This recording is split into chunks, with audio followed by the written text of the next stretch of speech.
Bien. Monsieur le maire, c'est vrai qu'après ces explications particulièrement exhaustives,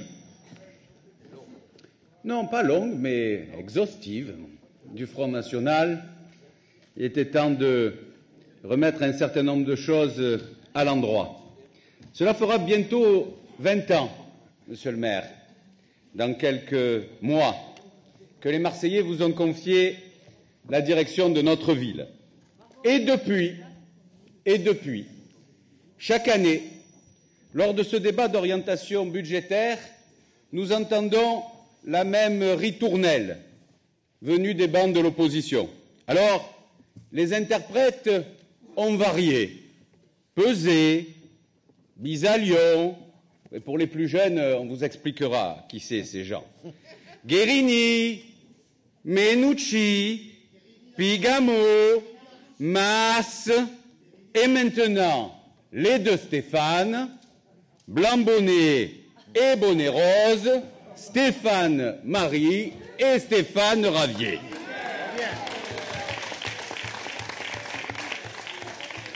Que le ton soit modeste ou emphatique, c'est toujours la même chanson, ringarde, les mêmes mots usés et au final, le même discours, le discours du FNPS, puisque les uns sont là grâce aux autres et les autres grâce aux uns.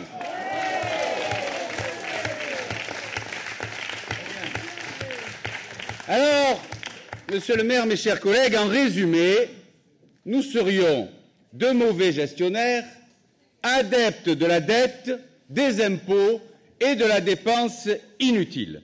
Il faut dire qu'en la matière, vous êtes les uns et les autres des experts. Mais on a surtout envie de vous demander, chers collègues de l'opposition, d'un côté ou de l'autre, qui finalement vous rejoignez si souvent, on a envie de vous demander, mais si nous étions si mauvais, pourquoi les Marseillais nous renouvellent-ils leur confiance à chaque élection? Et si largement en 2014, Monsieur Ravier,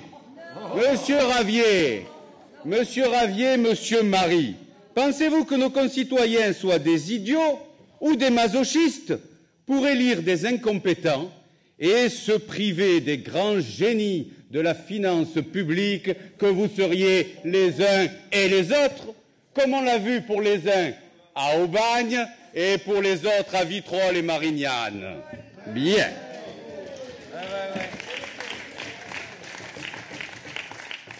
En fait, mes chers collègues, les Marseillais savent que la réalité est bien différente de la caricature que vous nous réservez année après année.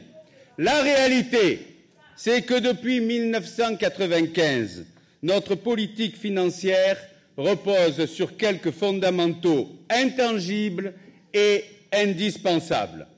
Investissement élevé, maîtrise rigoureuse des dépenses de fonctionnement, hausse contenue de la fiscalité et stabilisation de la dette. Et la vérité, mes chers collègues, c'est qu'il n'y a pas d'alternative.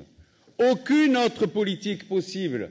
Les chers collègues de l'opposition à gauche, là-bas, j'entends encore Philippe Sammarco, votre ex-collègue, vous l'expliquer lorsqu'il siégeait dans cet hémicycle à peu près dans ces termes. La dette de la ville est structurellement élevée parce qu'il a fallu dans le temps l'équiper malgré un faible potentiel fiscal et il faut maintenant continuer à investir sans augmenter le déficit.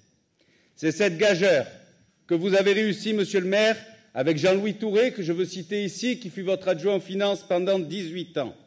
Et les résultats sont là, contestés évidemment de mauvaise foi par l'opposition, mais reconnus par des classements, des prix, des rapports, des désignations et surtout par le juge suprême, le vote des Marseillais eux-mêmes.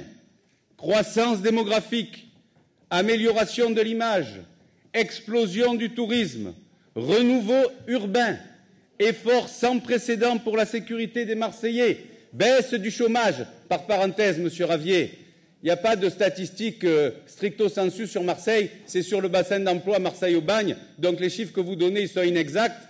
Et le chômage, il ne peut pas être de 20% à Marseille et de 12% sur Marseille-Aubagne, ou alors c'est que la Peine-sur-Yvonne est devenue plus grosse que Marseille, comme la grenouille plus grosse que le bœuf, par parenthèse. Baisse du chômage, modernisation de l'administration municipale et naissance d'une ville numérique.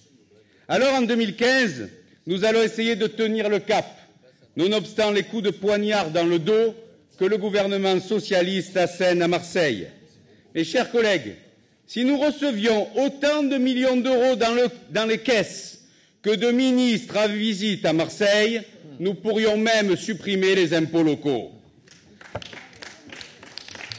Rappelez-vous, mes chers collègues, rappelez-vous, il n'est pas là le principal intéressé, il ne vient plus au conseil municipal.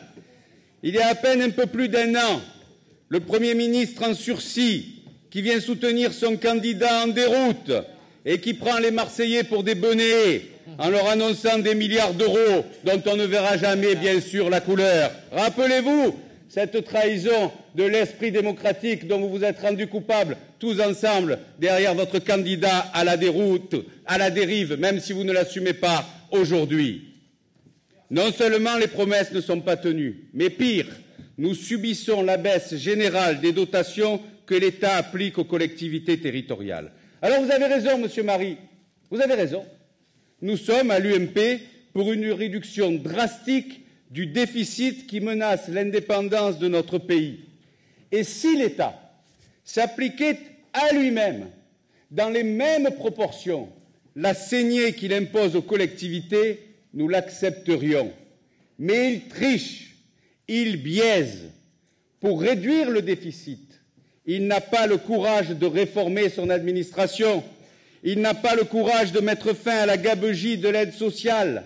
Il n'a pas le courage de supprimer les régimes spéciaux de retraite. Alors, il va au plus facile. Il se contente de réduire les dotations aux collectivités et de leur transférer en plus de nouvelles charges, ce qui les contraint, elles, à augmenter les impôts et à réduire les services. Ainsi, votre gouvernement, la gauche, se rend coupable d'un véritable abus de confiance budgétaire et démocratique. Pour Marseille, le compte est vite fait en 2015. 20 millions d'euros de dotation en moins et 22 millions d'euros de charges en plus, les rythmes scolaires, eh bien vous le verrez dans le compte administratif qui, lui, ne ment pas. Total, 42 millions. Apport sur les rythmes scolaires, 6. Déficit, 36 millions d'euros à trouver en fonctionnement et donc sans pouvoir recourir à l'emprunt, à la différence de l'État qui paye les fonctionnaires en empruntant sur les marchés. Il n'y a donc que deux possibilités pour le combler, ce manque à gagner, les économies et les impôts. Notre choix est clair, ambitieux, assumé.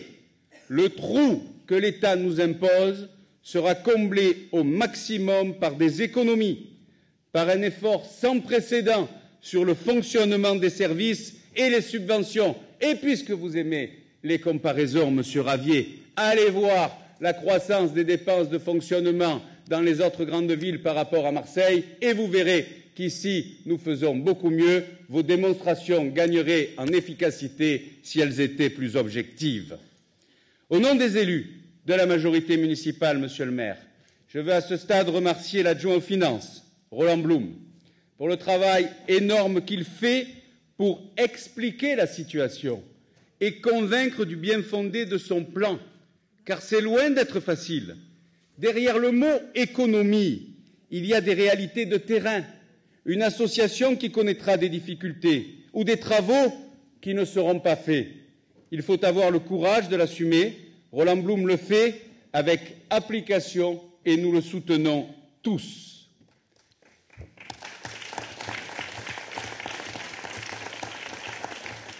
Notre but, c'est de faire en sorte que l'augmentation des impôts que nous impose le gouvernement socialiste soit la moins importante, la plus réduite possible.